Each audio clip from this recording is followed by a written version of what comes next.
আসসালামু আলাইকুম। আশা করি সবাই ভালো আছো। আজকে আমি দীর্ঘদিন পরে তোমাদের সামনে আসলাম। আর ভিডিও থাম্বনেল দেখেই তোমরা বুঝতে পারতেছো আজকে আমি কি বিষয় নিয়ে আলোচনা করব। তোমরা যারা নবম শ্রেণীতে বিজ্ঞান বিষয় নিবা সেই বিষয়ের একটি সাবজেক্ট থাকবে, সেটি হচ্ছে পদার্থবিজ্ঞান। পদার্থবিজ্ঞান বইয়ের আমি পুরাতন সিলেবাসের আলোকে, যেটা হচ্ছে যে 21-22 বা 17-18 সেশনের একটি বই থেকে কিছু গুরুত্বপূর্ণ সংক্ষিপ্ত প্রশ্নের উত্তর নিয়ে আলোচনা করব। আর এই প্রশ্নগুলো কোনো পরিবর্তন হবে না, কারণ এই যে পদার্থবিজ্ঞান বইয়ের যে বিষয়গুলো রয়েছে এগুলো পরিবর্তন করা সম্ভব নয়। আর সেজন্যই আমি এই বিষয়গুলো নিয়ে আলোচনা করতে যাচ্ছি। আর এগুলো যদি তোমাদের সৃজনশীল আকারে বই হয় তাহলে তোমাদের এগুলো ক নম্বরে থাকবে, আর যদি বার্ষিক পরীক্ষায় যেভাবে প্রশ্নের উত্তর দিলা সেভাবে সংক্ষিপ্ত যদি সিলেবাস করে তাহলে হচ্ছে সংক্ষিপ্ত প্রশ্ন আকারে আসবে। তাহলে চলুন শুরু করা যাক। পদার্থবিজ্ঞান বইয়ের প্রথম অধ্যায়টা ছিল ভৌত রাশি এবং পরিমাপ। এই অধ্যায়টি থেকে গুরুত্বপূর্ণ সংক্ষিপ্ত প্রশ্নের উত্তর নিয়ে এখন আমি আলোচনা করব। প্রথমেই পাঠ 1.1 পদার্থবিজ্ঞান। এখানকার প্রথম প্রশ্নটা হচ্ছে পদার্থবিজ্ঞান কাকে বলে। এর উত্তর হচ্ছে বিজ্ঞানের যে শাখায় পদার্থ ও শক্তি নিয়ে আলোচনা করা হয় সেই শাখাকে বলা হয় পদার্থবিজ্ঞান। আর এই যে প্রশ্নগুলো আমি দিচ্ছি এগুলো যারা এবার 2025 সালে এসএসসি পরীক্ষা দিবেন তাদের জন্য খুবই গুরুত্বপূর্ণ। তাহলে চলো পরের প্রশ্নগুলোতে যাওয়া যাক।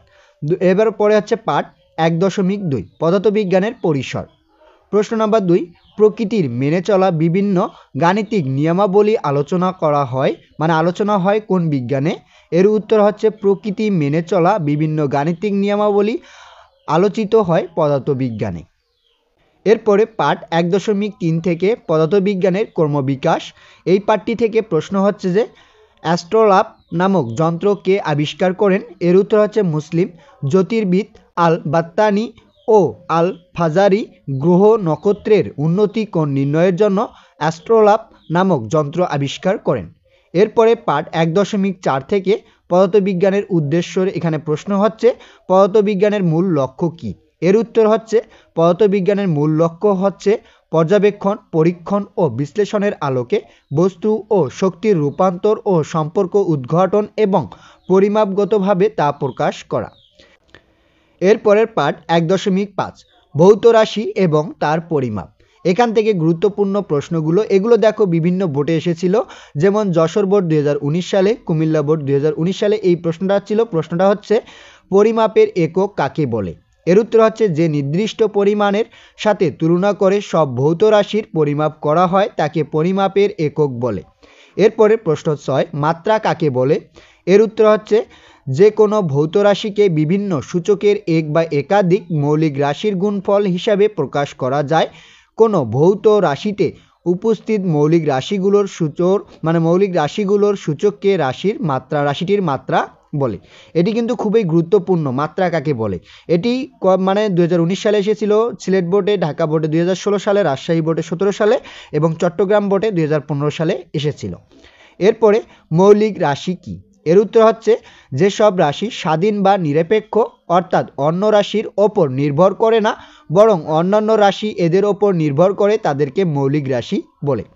এরপরে 8 নম্বর প্রশ্ন হচ্ছে যে লব্ধ রাশি কাকে বলে। এর উত্তর হচ্ছে মৌলিক রাশিগুলো থেকে অন্য সব রাশি লাভ করা যায়, অর্থাৎ এক বা একাধিক মৌলিক রাশির গুণফল বা ভাগফল প্রতিপাদন করা যায়, এদেরকে বলা হয় লব্ধ রাশি বা যৌগিক রাশি। এরপরের প্রশ্ন পরিমাপ কি। এর উত্তর হচ্ছে পরিমাপযোগ্য কোনো কিছুর পরিমাণ নির্ণয় করাই পরিমাপ। এরপরের প্রশ্ন অ্যাম্পিয়ারের সংজ্ঞা দাও। অ্যাম্পিয়ারের সংজ্ঞা হচ্ছে শূন্য স্থানে 1 মিটার দূরত্বে অবশিষ্ট অসীম দৈর্ঘ্যের এবং উপক্ষণীয় বৃত্তাকার প্রচ্ছদের দুটি সমান্তরাল সরল পরিবাহীর প্রত্যেকটিতে যে পরিমাণ তড়িৎ প্রবাহ চলালে পরস্পরের মধ্যে প্রতি মিটার দৈর্ঘ্যে 2 × 10⁻⁻⁷ নিউটন বল উৎপন্ন হয় তাকে 1 অ্যাম্পিয়ার বা এ বলে। অ্যাম্পিয়ারকে এ দ্বারা প্রকাশ করা হয়। এর পরের পাঠে আসি। পাঠ হচ্ছে 1.6 পরিমাপের যন্ত্রপাতি। এখান থেকে প্রশ্ন হচ্ছে ভার্নিয়ার ধ্রুবক কাকে বলে। এটি কিন্তু গুরুত্বপূর্ণ। প্রধান স্কেলের ক্ষুদ্রতম এক ভাগের চেয়ে ভার্নিয়ার স্কেলের এক ভাগ কতটুকু ছোট তার পরিমাপকে ভার্নিয়ার ধ্রুবক বলে। এরপরের প্রশ্ন, লঘিষ্ঠ গণন কি? এর উত্তর হচ্ছে স্ক্রু গজের বৃত্তাকার স্কেলের মাত্র এক ভাগ ঘুরালে উহার টি এর প্রান্ত বা স্ক্রুটি যতটুকু সরে আসে তাই যন্ত্রের লঘিষ্ঠ গণন বা ন্যূনাঙ্ক বলে। এরপরে হচ্ছে পিচ কি? এরপরের প্রশ্ন কি পিচ? এর উত্তর হচ্ছে স্ক্রু গজের বৃত্তাকার স্কেলটি একবার ঘুরালে একটি রৈখিক স্কেল বরাবর যেটুকু দূরত্ব অতিক্রম করে তাই স্ক্রু পিচ। এরপরের প্রশ্ন 14, ভার্নিয়ার স্কেল কি? এর উত্তর হচ্ছে মূল বা প্রধান স্কেলের ক্ষুদ্রতম ভাগের ভগ্নাংশের নির্ভুল পরিমাপের জন্য প্রধান স্কেলের পাশে যে আর একটি সচল স্কেল ব্যবহার করা হয় সেটি ভার্নিয়ার স্কেল। এরপরের প্রশ্ন 15, স্ক্রু গজ কি? এটিও গুরুত্বপূর্ণ। যে পরিমাপ যন্ত্রে একটি সমব্যাসার্ধের মাইক্রোমিটার স্ক্রু থাকে সেটি স্ক্রু গজ নামে পরিচিত। এরপরে প্রশ্ন 16, খুব অল্প পরিমাণ ভর কিসের সাহায্যে পরিমাপ করা যায়? এর উত্তর হচ্ছে তুলো যন্ত্রের সাহায্যে খুব অল্প পরিমাণ ভর পরিমাপ করা হয়। এরপরে আসি পরের পাঠ 1.7, পরিমাপের ত্রুটি ও নির্ভুলতা।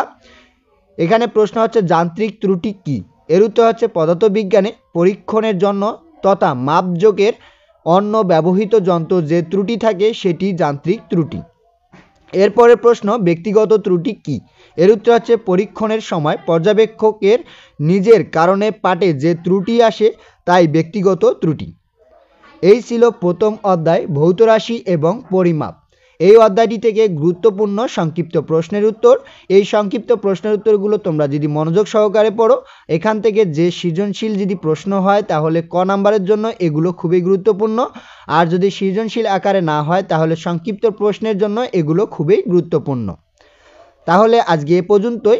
এর পরবর্তী ভিডিওতে আমি এই অধ্যায় থেকে অনুধাবন স্তরের জন্য গুরুত্বপূর্ণ প্রশ্নের উত্তর নিয়ে আলোচনা করব। সেগুলো হবে তোমাদের বার্ষিক পরীক্ষায় যে কি করছো ওই যে দৃশ্যপটবিহীন যে প্রশ্নের উত্তরগুলো দিয়েছো সেই সব প্রশ্নের উত্তরের মতো, অথবা সৃজনশীল হলে খ নম্বরের জন্য যে প্রশ্নগুলো আসবে সেই প্রশ্নগুলোর উত্তর নিয়ে আলোচনা করব। ধন্যবাদ সবাইকে এতক্ষণ সঙ্গে থাকার জন্য। ভিডিওটি ভালো লাগলে লাইক এবং সাবস্ক্রাইব করবেন।